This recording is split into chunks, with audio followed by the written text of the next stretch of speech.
Hello and welcome. My name is Christopher Seeley, and I am the Program Director for School and Justice Initiatives for the American Psychiatric Association Foundation. And thank you for joining us for this Stepping Up webinar, Connecting People Who Have Serious Mental Illness to Care, Trends and Strategies, featuring Dr. Edward Kaftarian, Daphne Kendrick from Shelby County, Alabama, and my colleague at the Council of State Government's Justice Center, Mark Stovall. Wanted to give you a little roadmap for today's webinar.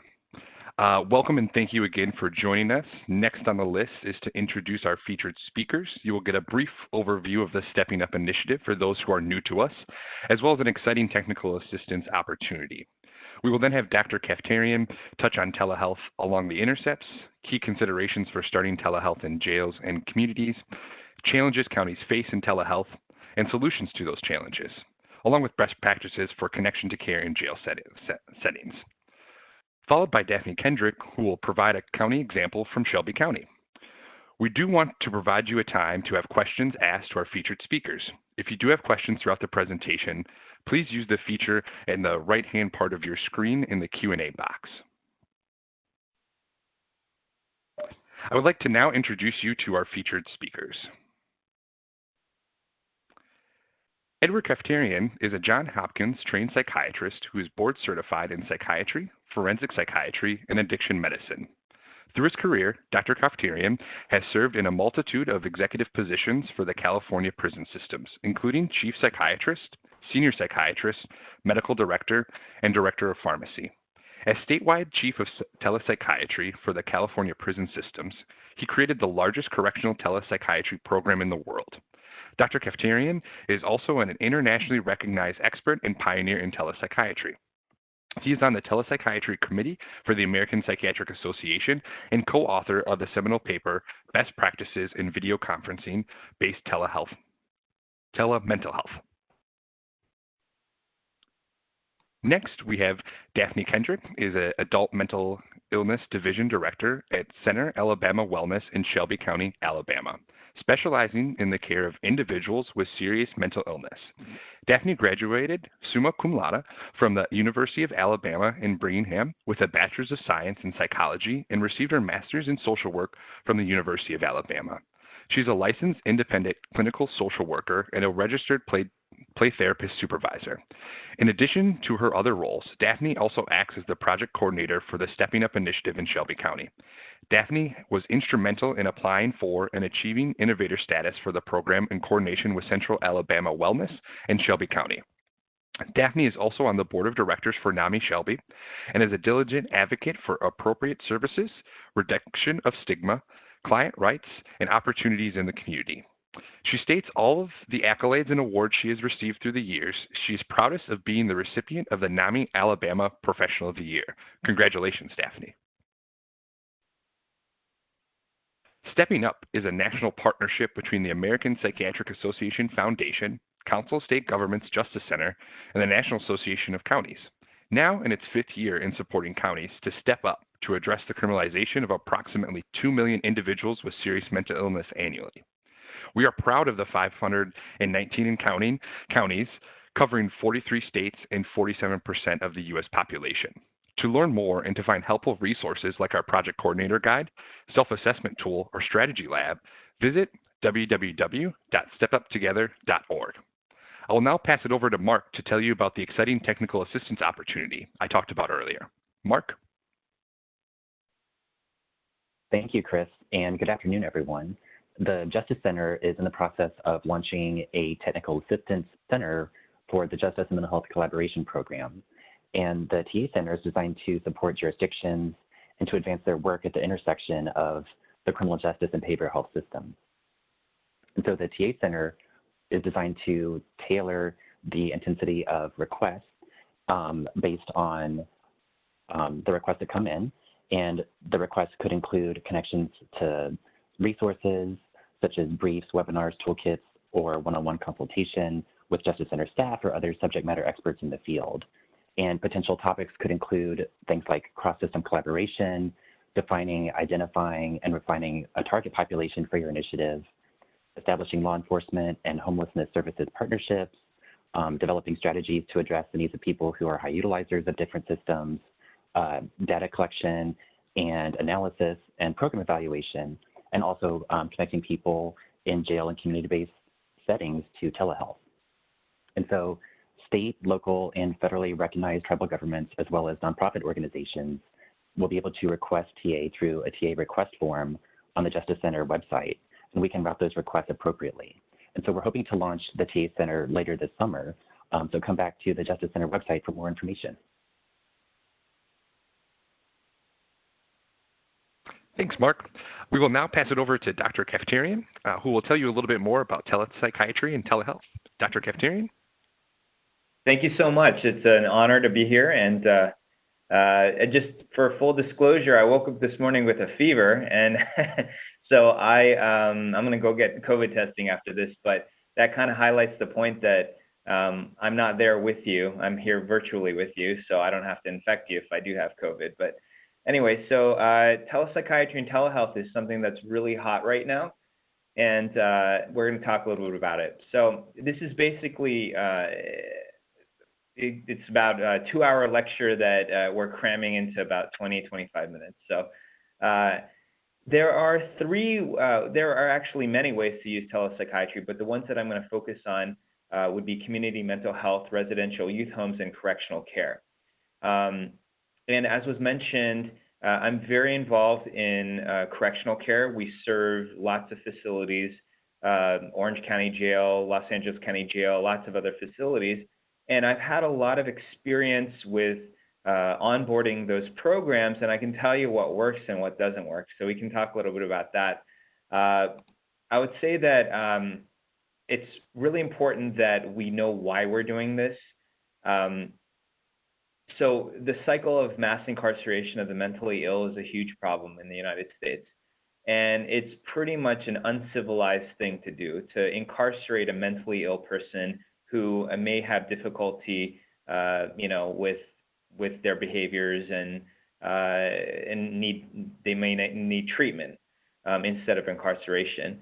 And so the goal of so my life's mission really is to do what I can to stop the cycle of mass incarceration of the mentally ill. So as you can see from this graph, the cycle of mass incarceration has a lot of opportunities, touch points where telehealth can be used. So from the point of arrest, officers can access mental health resources in order to decide how much of a mental health condition this is versus just bad behavior. And then at that point, they can send the patient or they can send the suspect to jail or the patient to the hospital, and they can have help with a mental health provider to make that decision and to help de-escalate the situation. So too often, police officers are put in a position of being like, marriage counselors, anytime there's a domestic disturbance, or if they're answering a call for a manic person, they may not exactly know how to handle that, or handling it may be really difficult. So to have that touch point at the time of arrest is helpful. Now, when the suspect is actually charged, telehealth can be in the court system. So I provided testimony virtually on several cases where I didn't have to go into the courtroom. The inmate was in the courtroom, where the suspect was in the courtroom, but I was testifying remotely.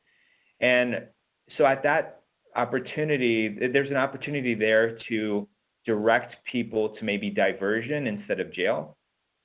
Then at trial, of course, competency issues, competency to stand trial, and then insanity issues can be dealt with virtually with a forensic expert, and that can go through sentencing.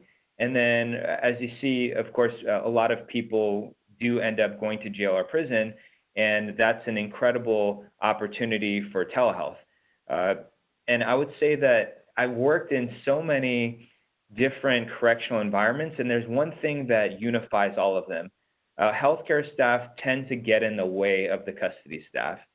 So we don't actually need to be there to provide care. We do have to have a presence in person with healthcare, some healthcare staff, But with COVID-19, it's going to be really important that jail and prison administrators really look at telehealth as a way to revolutionize how we think of correctional care, because it's just really unnecessary to expose staff and the inmates to unnecessary infections, and also, of course, the commute and going through the Sally port and all the security and safety protocols that have to be taken into account. All of that is costly, it's time-consuming, and I imagine that some custody officers think back to the old days when healthcare staff weren't there, and maybe some of them think it was easier to do their job. But of course, we have a constitutional mandate to provide quality or at least adequate mental health and medical care. And so doing it via telehealth is a good way to do it while staying out of the way of custody. And then once the inmate is actually discharged from the jail or prison, they go back into the community, where a lot of them end up being homeless or drug addicted, or they commit crimes and they end up back in jail. And a lot of this is unnecessary if we have a touch point there of telehealth, where we perhaps see them right after jail and prison. And I've seen many former inmates when I saw them in jail, and then I am seeing them virtually as well in the community mental health centers. Now, I talked a little bit about the three ways that you could do telehealth. One of them is residential youth homes, and that's actually part of the cycle of incarceration, interrupting the cycle of mass incarceration of the mentally ill by doing proper treatment in the residential youth homes in order to keep these kids from going to jail and prison. So, the community mental health piece of it is actually tied in it's interconnected with the incarceration problem that we have. So if we have a unified system with telehealth connecting all the pieces, you can see somebody in the community, you can see them in jail or prison, you can see them in the courts. And you know what? It's really about time that everybody get on board with this, because I consider myself a telehealth evangelist of sorts. I've been in telehealth for ever since 2009, so over a decade of doing this. And I would say that it took the pandemic to really shake up the mentality that people have about telehealth. And we can talk about that more later in the question and answer period if you want, but I'll move on to the next slide here. So the key ingredients for a successful telehealth program, as I stated, telehealth can be done in all sorts of ways. And I can tell you from experience that there's some things that people do that don't work, and we can get into that. What does work is if you establish a workflow. So the scheduling piece is really important. Obviously, transport is really important, and not just in correctional facilities, but also in community mental health and residential youth homes. Transport of the patient to the camera is super important. And I'm talking to you in context of patients that are seen in the clinic. Of course, telehealth also includes seeing patients in their homes, but for the purpose of this lecture, we're going to focus on institutional care. So you need a good scheduler to make sure that the doctor has their schedule filled. You want to have good quality transport. And this is really key, because if the custody officers do not buy into this, then you're going to get a lot of no-shows, and I know from my experience that there's a difference between how you ask a patient to come to their appointment. And I've had most officers actually have been great, and they encourage the patient to come out of their cell, and they do whatever they can to facilitate the appointment.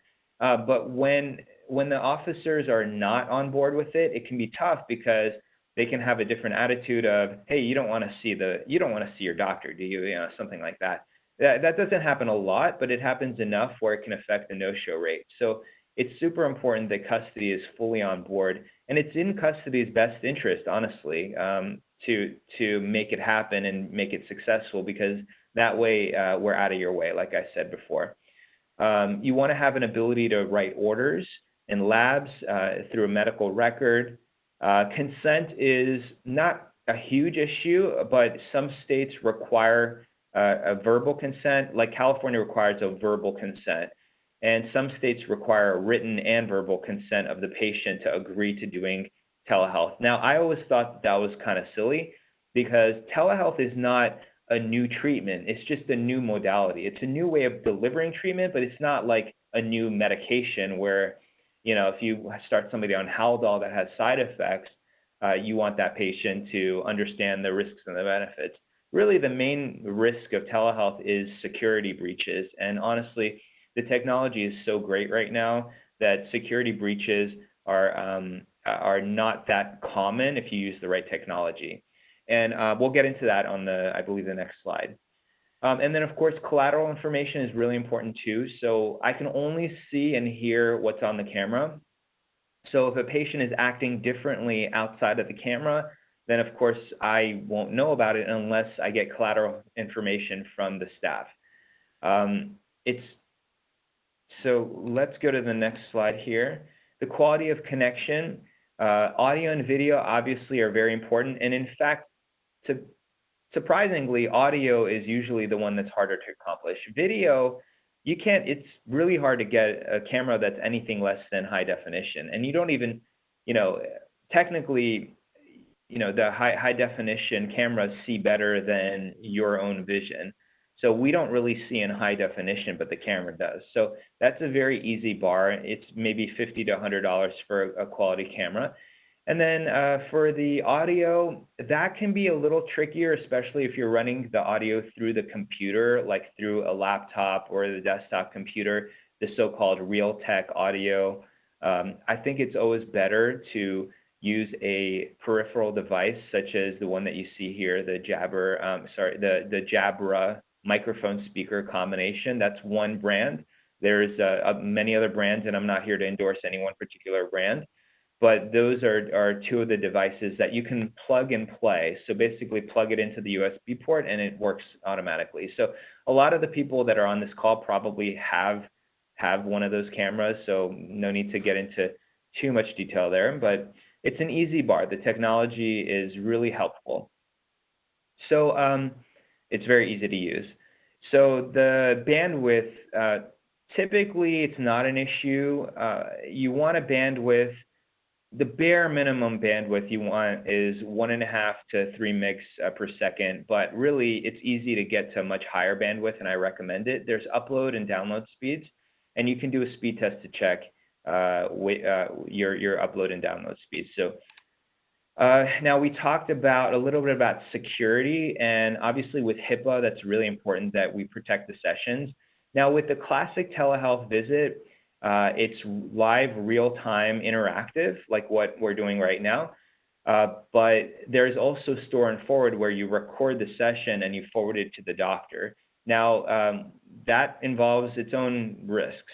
And typically what my company does is that we do the real-time interactive communication. We don't record the sessions. Now, we always want to be choosing a video conferencing platform that is secure and HIPAA compliant. And in order to do that, you can see some of the features. You would want a minimum of 256-bit encryption, which is pretty much the standard. You want to be able to password protect it. You want to be able to have a waiting room for attendees so that people don't just drop in without your control. And then you always want to kind of keep an eye on any suspicious participants. And you want to see a padlock or some sort of shield or icon that shows that it's a secure and encrypted session. So you always want to look, usually it's the top left corner of your screen, it'll show like a padlock or a shield, and that'll show that you're currently being encrypted. You can have an audio signature, which just means that if somebody shares or somebody records the session on the other end, you'll be able to identify that electronically if it ever was to get out. And of course, you don't want the video sessions on YouTube. That would be a disaster. So you want to make sure that you protect yourself and your patients. And you disable the meeting recording unless, of course, you're doing store and forward. But then if you do that, you want definitely to have increased security protocols. So the challenges that counties face. Well, first of all, I would say the major challenge over the last decade and a half is buy-in, because a lot of people come with like the typical criticism of, well, it's not as good as in person. Why should we do that? Why should we do things virtually? Mental health appointments should be done face-to-face in person. And unfortunately, that has interfered with the expansion of telehealth, and a lot of people have not gotten the care that they needed because of that attitude. And the studies that I'm aware of, I've never seen a study that shows that telehealth is inferior to in-person care.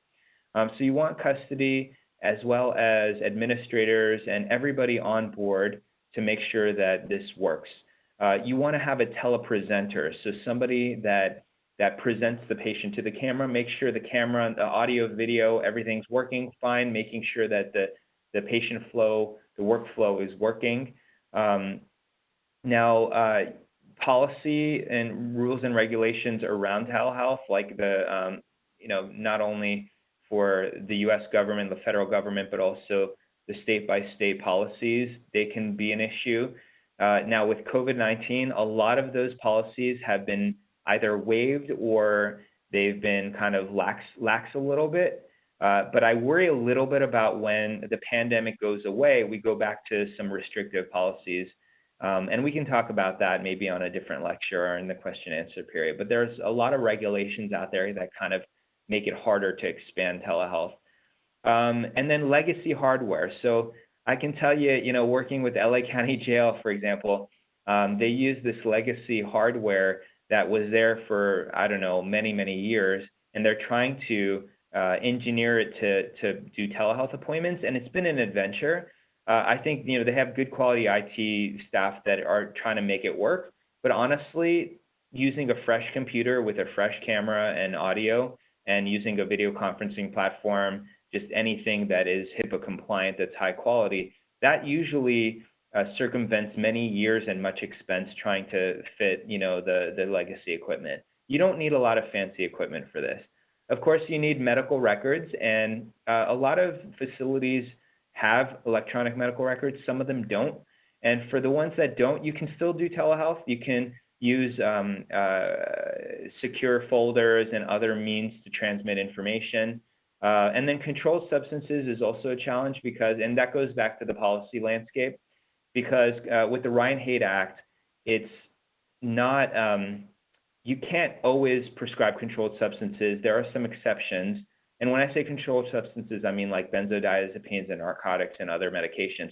We don't like to prescribe that anyway, so it's not actually that big of a deal in correctional care. But in community mental health, it can be a challenge. And we can, I know a lot about that, so we can talk about that on a future lecture. So best practices, effective audiovisual communication, good collaboration. Set aside some time and space for the clinic. Dedicated space is good. You don't need a big place at all. You just need somewhere where you can have a confidential session that it does not have a lot of background noise. Then you establish the workflow and you refine it as time goes on. It never works exactly perfectly the first couple weeks.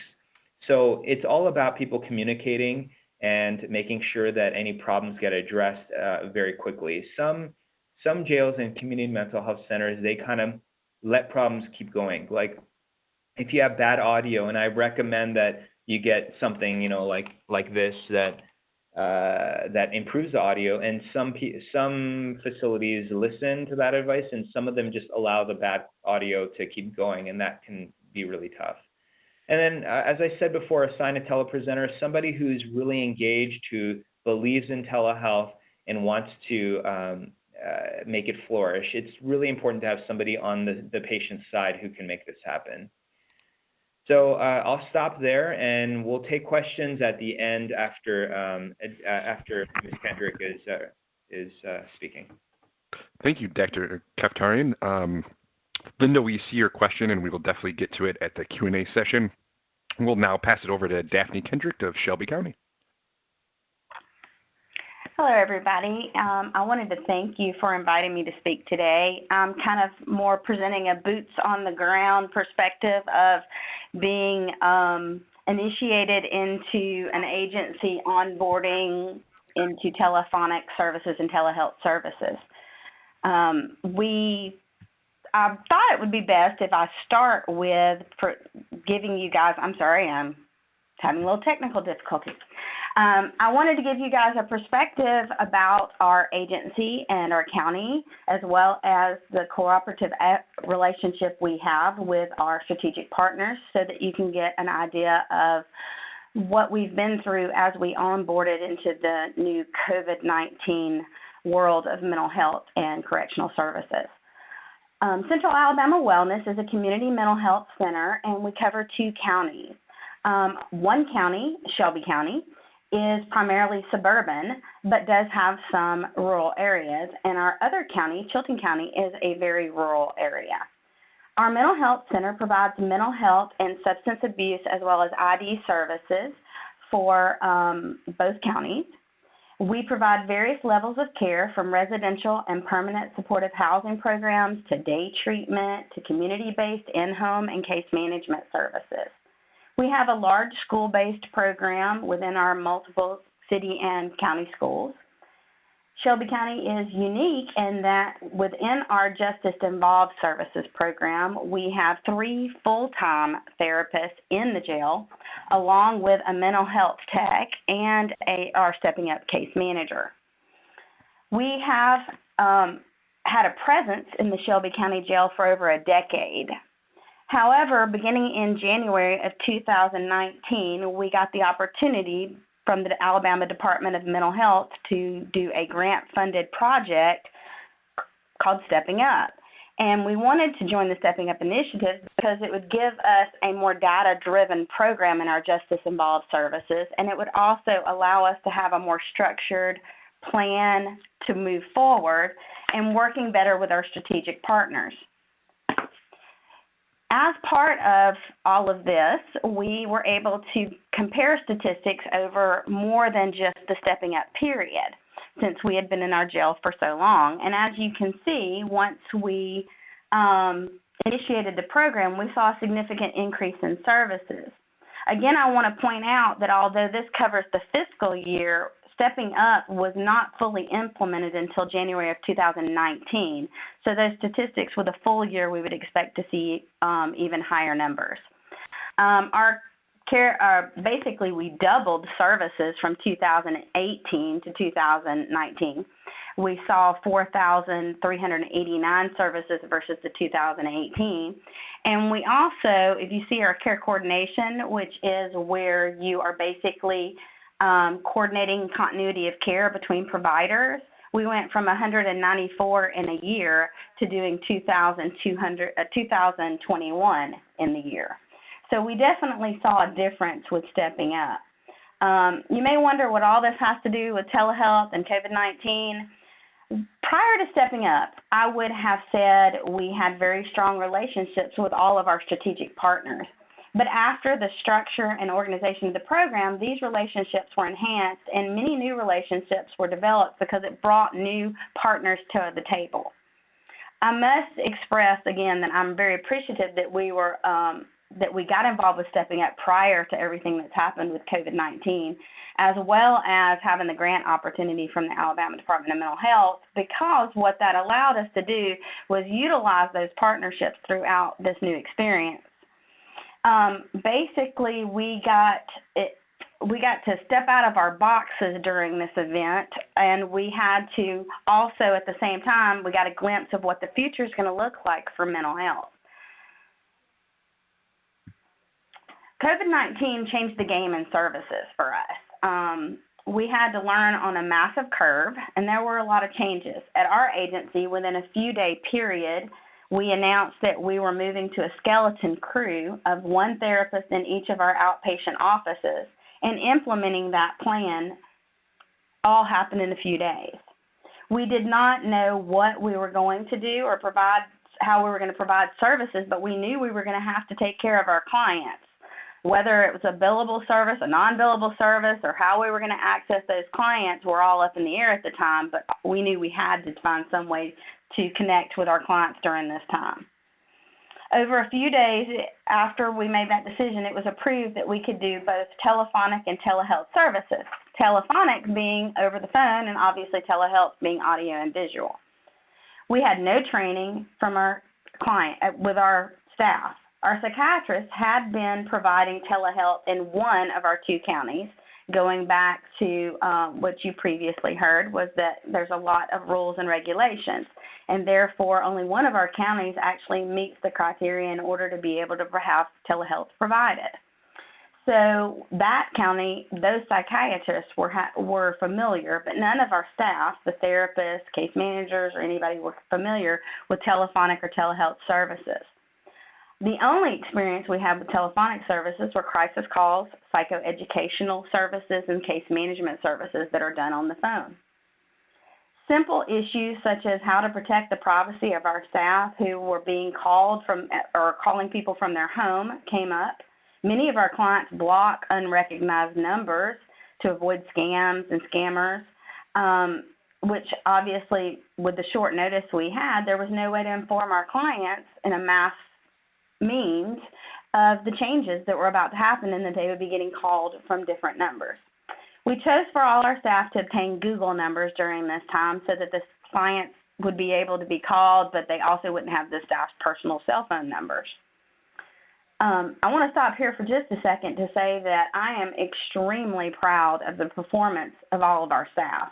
They were consistently faced with an ever-changing landscape of service provision, and they did a phenomenal job of doing that. As an agency, given we work with individuals with serious mental illness, we decided to contact, or at least attempt to contact, all clients weekly.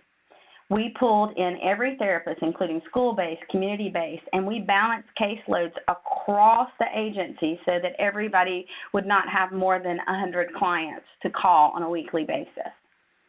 We established 3 times a week meetings, providing training opportunities during these meetings, so we trained as we provided the services. And we needed the support during that time for our staff as well. This was all new to them, so those 3 times a week meetings helped. We also offered the opportunity for our therapists to seek out supervision and process issues on a one-on-one basis. Telephonic services were new to everyone, and the stress was seen by our therapists. Several took advantage of that opportunity to have that access. We began a group email with the clinicians, including case managers and therapists, whenever anybody found out about a resource or a change in resource, because different resources were opening and closing and reopening, as well as new resources were coming on the table for the first time, we were able to send it out through this group email. Ideas for services and improvement of processes were also discussed during that. We kept our offices open the entire time, and we provided services to those that came in, as well as those in the community who needed phone contact on an emergent basis. We also were declared essential workers by our county, and our jail staff never stopped going to the jail and providing services because they were essential employees. We also saw an understandable increase in mental health needs, especially trauma-based. We found issues with accessing treatment placement, such as nursing homes, substance abuse residential facilities, housing facilities. Homeless shelters were not always open for homeless individuals who came into our offices. Many of these agencies closed or were utilized to an unprecedented level, so the service wasn't available. We also had one of our counties deal with tornadic weather at this time. And because of that, we had families who were dealing with not only losing their job, they also had damage to their homes and difficulty in accessing unemployment or other resources during that time, which was a very difficult time for everyone.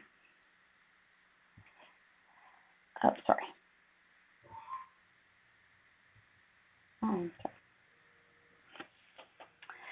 Telephonic services and telephonic therapy. We had a lot of preconceived notions, as he said, stakeholders had to buy in. Well, we had to buy in on a rapid in a rapid fashion. Many of the clients have limited phone minutes, and so therapists were all saying that they didn't think clients would be open to talking or processing issues on the phone and having therapy on the phone. We compared this to copays, and we talked to them about how much the copays were when clients came in, even on a sliding scale. And our clients actually found lots of ways to adapt as they wanted the service. So clients used neighbors' phones, friends' phones, other people in the family's phones in order to be able to have access. Therapists believed that the quality of the therapy would be diminished because of the loss of nonverbal communication, both for the client not visually being able to see a therapist and the empathy and the nonverbal communication that a therapist provides, as well as for the therapist who's not able to see the client and that nonverbal communication. It turned out that that didn't seem to be a major factor as was expected. Therapists felt clients would not answer their phones, but no-shows were reported to be down. Our clients' acceptance of this form of therapy was overwhelmingly positive. They were appreciative and participation was increased. One of the things that was a challenge was documentation for our therapists. They had a difficult time trying to figure out how to document and be on the phone at the same time, given that they were using their cell phones, and often you couldn't do sort of a speaker situation because, again, they're at home. This improved with practice, but was something that continued to come up in supervision meetings and is still continuing to come up because although we are back in the offices, we're still in a safer in place protocol, and therefore we have a lot of clients that are still getting telephonic services. Privacy, as I said, was a challenge in general because therapists who were not in the office, they could handle, the ones that were in the office could handle it well, but those that weren't in the office, they had a little bit more of a challenge, especially those that had children, family at home. But they all seemed to adapt well. Clients had problems because of other family members, but we always encouraged them to start out the session in a private room. They both adapted, therapists and clients alike. What did we learn from all this? Well, there were a lot of benefits to telephonic therapy. We had an increase in continuity of care. Our clients embraced telephonic therapy. We have had a chance to debrief both the therapist and the clients.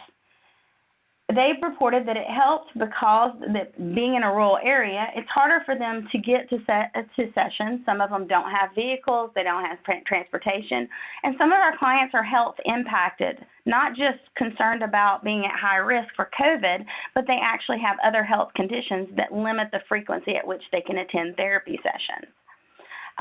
So the continuity of that care overall was improved simply because they had easy access. We also had an increase in frequency, which resulted in clients reporting an increase in the rapport they had with their therapist. It also was a reduction in reported impact of the trauma itself. They said that they looked forward to being able to talk and work with their therapist, and it was something they thought about, and it reduced the focus on what was going on in the community. Frequency also was they were able to resume right where they were in therapy because the clients who were coming in less frequent because of other issues suddenly were coming in more frequently. And what that resulted in was more goal-directed treatment. They were able to work on issues without having to rehash what's been going on since the last session. They said they literally got into, I did my homework, this is where I'm at now, where do we need to go, what is the directions, what am I working on now? It was literally straight into the next issue on the treatment plan. Working on issues also distracted them from the trauma that they were experiencing on a day-to-day basis. They were encouraged with regards to the news to make sure that they were not watching so much or focused so much on it that it was increasing their symptoms. The ease of availability increased contact and quality of service because they were right there with their phones.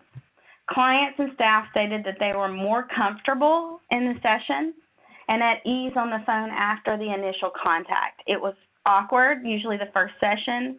They discussed it, they processed it, and most people reported after that first session they had no more problems with the services being telephonic. cost was less for our clients during this time because our clients weren't paying copay or sliding scale. This helped them to meet other needs that arose in their life. As we all know, groceries, etc., got very expensive. We found some therapists were able to embrace this type of therapy better and faster than other therapists. Those therapists helped the other therapists who were not as comfortable with non-visual therapy sessions. Their clients also reported that they were more open and honest with their therapists. They sometimes would report noncompliance that had been going on for a while that they had not reported when they'd been coming in the session. It was almost on the phone they felt more comfortable being honest because it was on the phone versus face-to-face.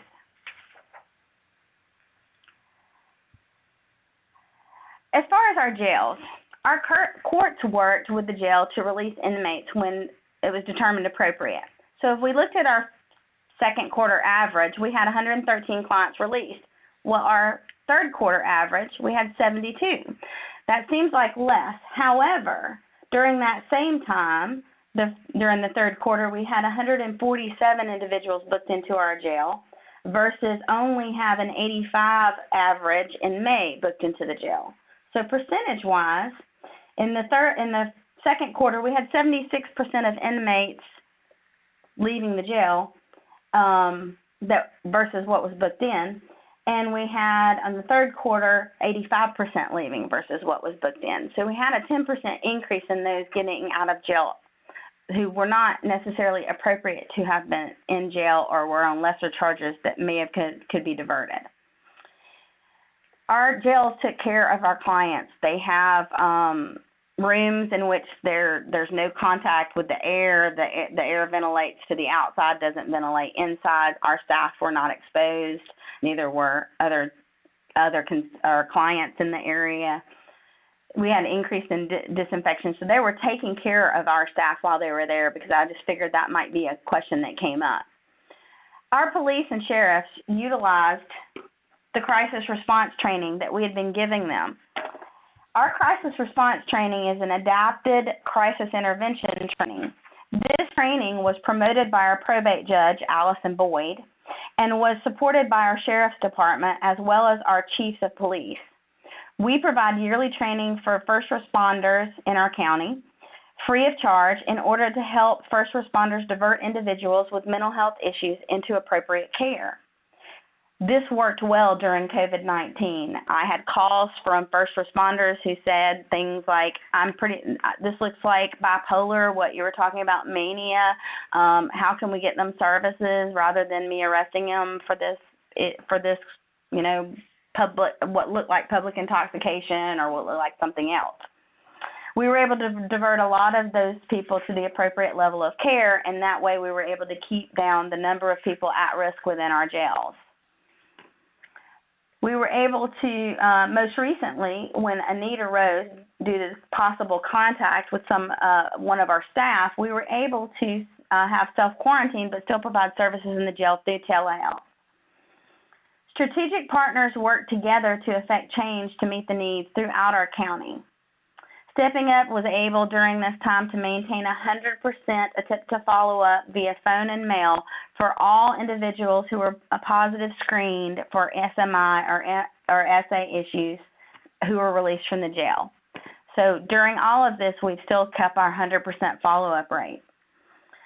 Stepping Up Case Management provided porch drop-offs if needed and porch meetings. We had strategic partners who came on board, such as restaurants who provided free food if we would just help deliver it to clients who didn't have food.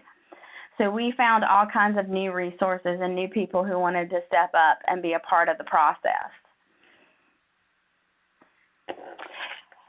So we have to address during this exactly what's going to happen when it goes away, when we no longer have the option of telephonic services. We know at some point we most likely won't be able to use this advantageous type of treatment. There are all kinds of rules and regulations that prohibit us being able to do that or block or are barriers to us being able to.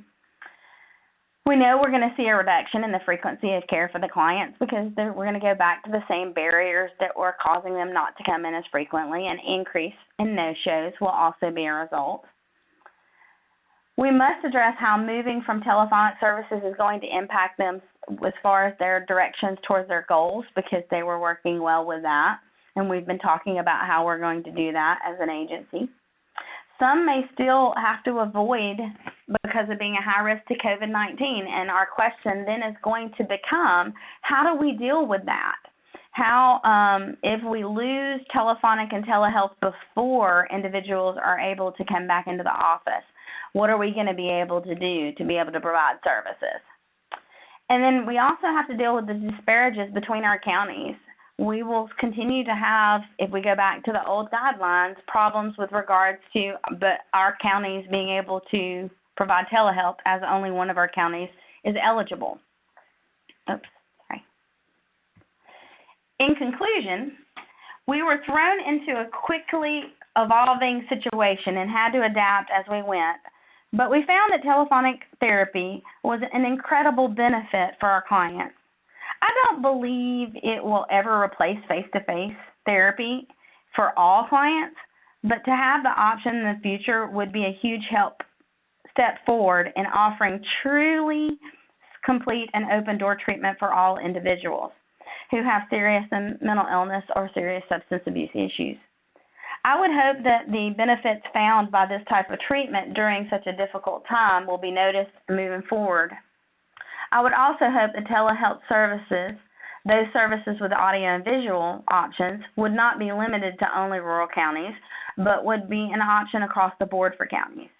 I find it difficult to know that only one of our counties we serve meet the criteria for this service once we go back to the old guidelines, as I said. What that means is individuals that have health issues and other problems who can't access services may be left out from being able to get services. Many new clients opened during this time, and those particular clients expressed more than once that they felt they may have difficulty being able to get services once we open our doors on a full-time basis.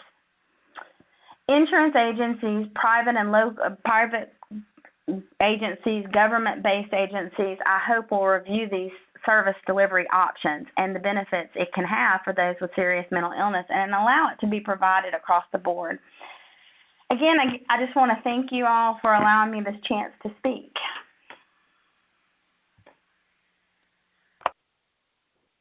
Thanks so much, Daphne. And this is Mark, actually.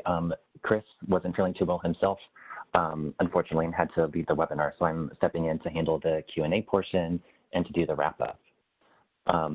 But before we get into the Q&A section, we have 2 quick polling questions for attendees to get a sense of the type of counties represented on the webinar and whether the counties are using telehealth or if they have plans for telehealth.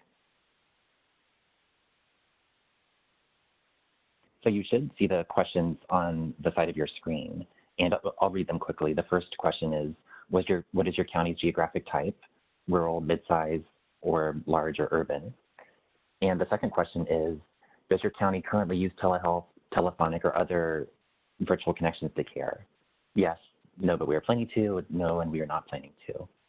So go ahead and take about 2 minutes or so to fill out those questions, and then we'll see the results after people have filled out the questions.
Okay, so the poll just closed, I believe, and then we'll be able to see the results.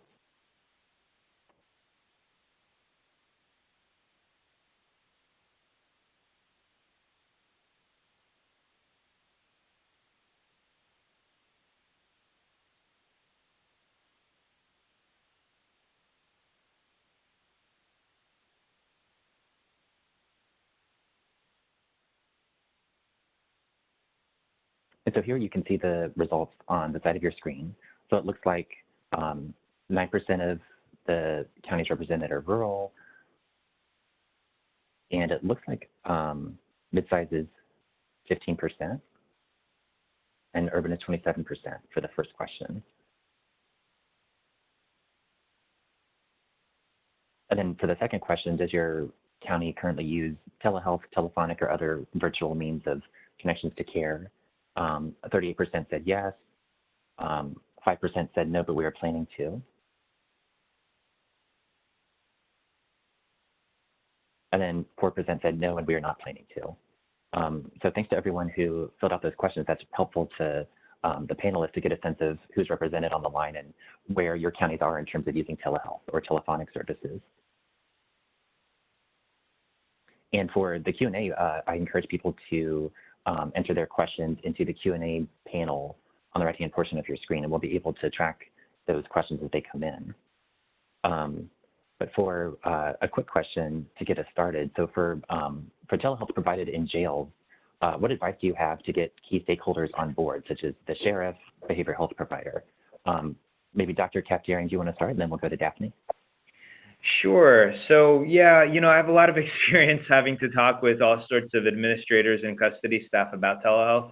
And just like when you're trying to convince anyone of anything, you got to put yourself in their shoes and see how that's going to help them. Because some of them think of it as, oh, great, now we have to do like another thing. And if you explain that actually this gets us out of your way and you have a great amount of control over how the clinic runs, oftentimes it can be convincing. Of course, if you are treating people for their mental health disorders, you improve the safety and security of the correctional environment. And, just on a personal level, engaging with they're usually custody officers that very quickly present themselves as allies for mental health and medical. And so you try and get those people to be as involved as possible. Typically, custody has been supportive, but in some cases, like I said, they aren't as engaged. So it's just getting that engagement going.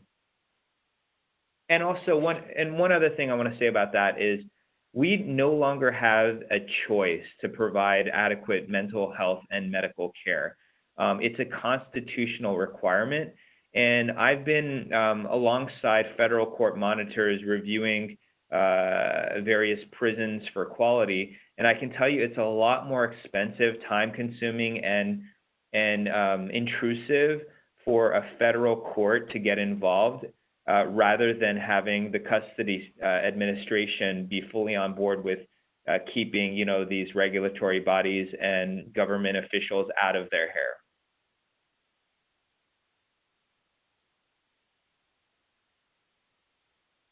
Thanks, Dr. Kaptierian. And Daphne?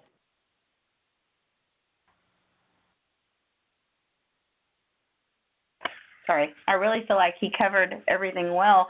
I mean, I think that, as I've noticed, I think we have to look at trying to be progressive and advocates right now for the change in services and addressing the regulations. Yeah, I mean, I think if a national and international pandemic can't get the attention of people that run institutions, then I don't know what will. And prisons and jails are basically petri dishes, and you don't want to have unnecessary people coming into the jail to infect other people, because, like, for example, in San Quentin, let me tell you a short story here. So the chief medical officer for the California prison system was demoted because he had people transferred from one facility to another. And I believe the reason was to address medical issues. And so rather than transferring people, and what happened was that San Quentin prison was infected by a bunch of people coming from another prison. And so somebody lost their job over that. Is it really smart to ignore the evidence that telehealth works and that it works really well, particularly for correctional facilities?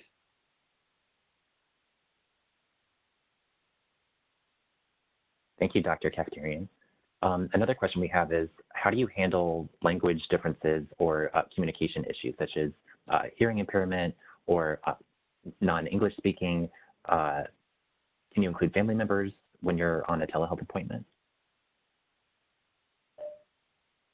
I suppose I could cover that. So if you have a translation line, then you can basically put it on speaker, and if you have high enough quality audio, then that should work.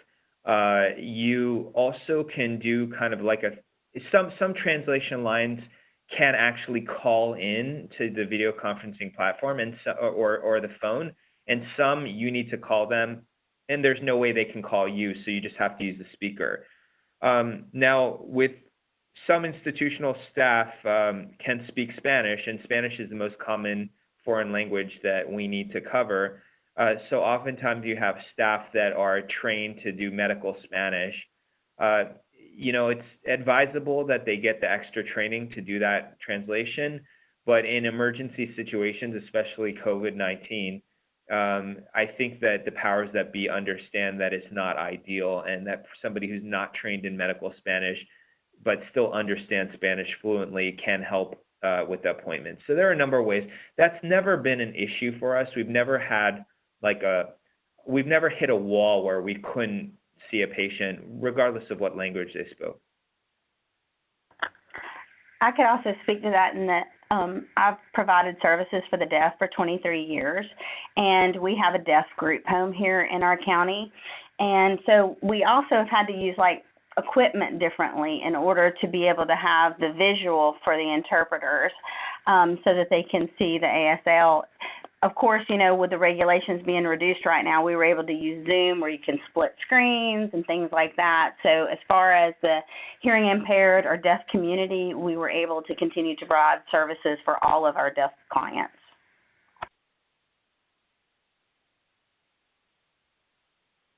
Okay, great. Thank you both. Another question we have is, telehealth is very broad and can mean a lot of different things to different counties. For counties that are just starting out or just thinking about using telehealth, what advice would you give? We talked a little bit about the stakeholder buy-in earlier, but what other advice would you give to counties that are just starting out? So yeah, I could address that. The advice is don't hesitate. I mean, you need to follow rules and regulations, and you need to be aware of them. And of course, I can give free advice about that. I was the former vice chair of mental health for the American Telemedicine Association, so I've dived really much into those issues. And so, if anybody wants to contact me after this, I'm happy to answer any specific questions. I think it's helpful to have the law office of your organization be involved. I think you need to be aware that there are rules and regulations regarding licensure, prescription of controlled substances, and a whole host of other issues. But the important thing is to go bravely and to understand that this is now essential. It used to be that I would sell people on telehealth because I thought it was a great alternative, but now it's essential that everybody gets on board with telehealth, because if you don't, then your organization is going to be left behind. So I guess I would leave it at that. I would just add, if it's an agency just starting out, a task force, and then just really pushing communication, because therapists and clinicians in general are going to need that kind of support when you're changing over to such a vastly different way of providing what we've always provided. Yeah, and I think that's a great point. And I would add to that by saying, A lot of times people compare on-site care to telehealth. And they say, well, which one's better, you know? And my answer to that is it's a bad comparison because in a lot of places, especially rural facilities, but even urban facilities, you don't have access to care on site. So you're not, the true comparison is telehealth to having no access to care. So I think that my advice would be to get away from kind of like the boring arguments of, well, what's better, you know, telehealth or on-site. There's always going to be a role for on-site, but come on, guys, it's 21st century here. Embrace telehealth for all it's worth, and you can determine for yourself what role telehealth has in your organization. Some organizations, we provide coverage like nights and weekends and on call, or there can be regular clinics. And to put into place, my recommendation would be to put into place all of those options. And then if for some reason you don't need it, at least it's there. So in an emergency such as a pandemic or a natural disaster or a staffing shortage, you have access to resources. Great. Thank you both for that advice. And there were a few questions that came in that were about information sharing and release of information. So how do you handle obtaining authorization for release of information when you don't have that in-person contact with a client? And similarly, like, how do you share medical information on inmates?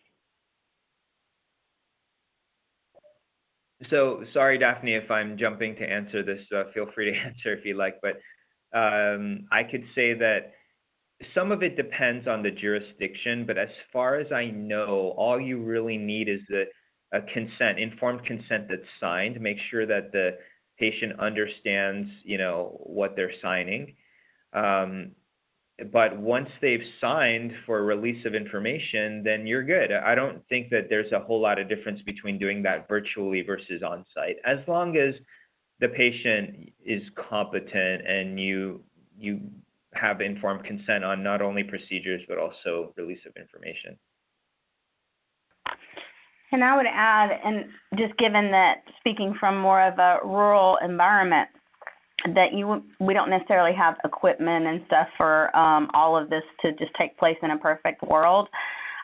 So for our jails, sometimes we have to use correctional staff to get the signatures. Right now, all signatures and that has been kind of put on hold, and we're just getting verbal consent and documenting. But when if it was instituted, I would say one of your options would be if you're doing it on site in your jails, you may have to use, you know, correctional facility access to be able to get those first informed consents, or informed consents to provide information to other placement options and other facilities once the inmate is released.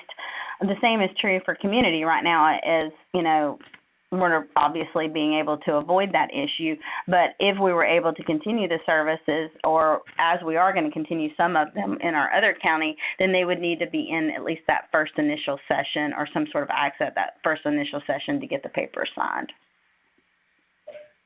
Yeah, I think that's an excellent point there, and I'll add a little bit by saying, in the year 2000, so 20 years ago, we had the Electronic Signatures in Global and National Commerce Act. Basically, the U.S. Government is stating that electronic signatures are just as good as physical signatures. And, you know, you can use different, once again, you know, I'm happy to help answer more specific questions, but you know, there's DocuSign, there's Adobe Sign. There are all sorts of ways that you can get the patient to sign electronically. So that's not really a high bar. Okay, great. And one other question we have is, what are the barriers to keeping telehealth going as an acceptable option after COVID? Is it an insurance issue, or what are some of the other barriers to maintaining telehealth services? Yeah, I mean, I think Ms. Kendrick covered a little bit of that. I share her concern that when the pandemic resolves, people are going to go back to doing business the old way. But I think that people are so used to doing it and see the benefits of it that I think that people are going to be braver than they have been recently, and they're going to adopt telehealth. The challenges will be the U.S. government, the federal government, and as well as the states that are perhaps going to go back to the old rules. I think a major challenge to telehealth, a major barrier, is that we don't have a national medical license. At least I'll speak on behalf of physicians and psychiatrists. So we do not have a national medical license. There's a compact where you can get another license easier than just applying new. But unlike a driver's license, so with a driver's license, if I have a California license, I can go to Alabama. I can go anywhere I want, drive all around the United States. With a medical license, there are issues with telehealth because some states say, well, you need their license in order to practice. And most of them have rules around that say that you need the license of the state that the patient is physically located in. So I would say that's the number one barrier to the further adoption of telehealth.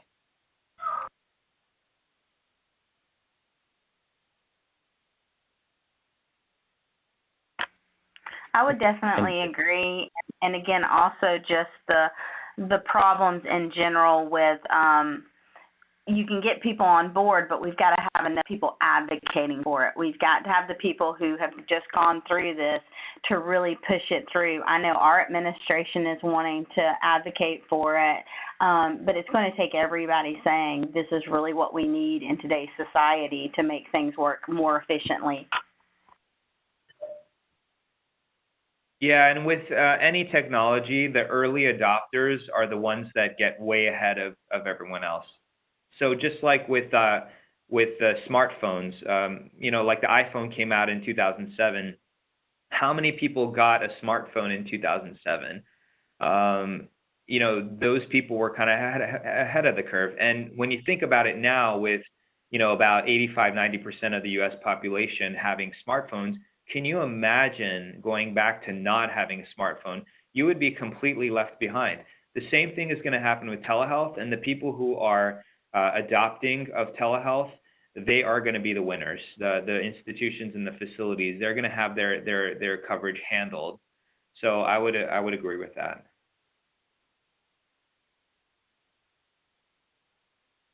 Great. And then one last question we have is, we've run into challenges with individuals experiencing psychotic symptoms in using telehealth. Do you have any suggestions for this?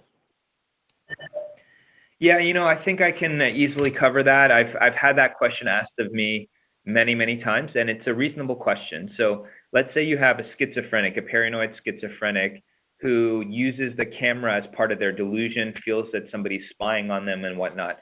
First of all, I would say that's I can tell you from experience and also from studies that show that that's an exceedingly rare phenomenon. I believe in about a decade and a half of being in this space, I've had definitely one and maybe two, if I recall, patients out of thousands that were paranoid about the camera. And what you do is you talk to the patient and say, look, you're not being recorded. This is a secure appointment. I'm here to help you. And if you continue to run into a paranoid person who just really is not cooperating, yes, you should have a mechanism to have that person seen on site. But I would say that it's a reasonable concern, but I think that people may think it happens more often than it really does. So surprisingly, it happens very rarely.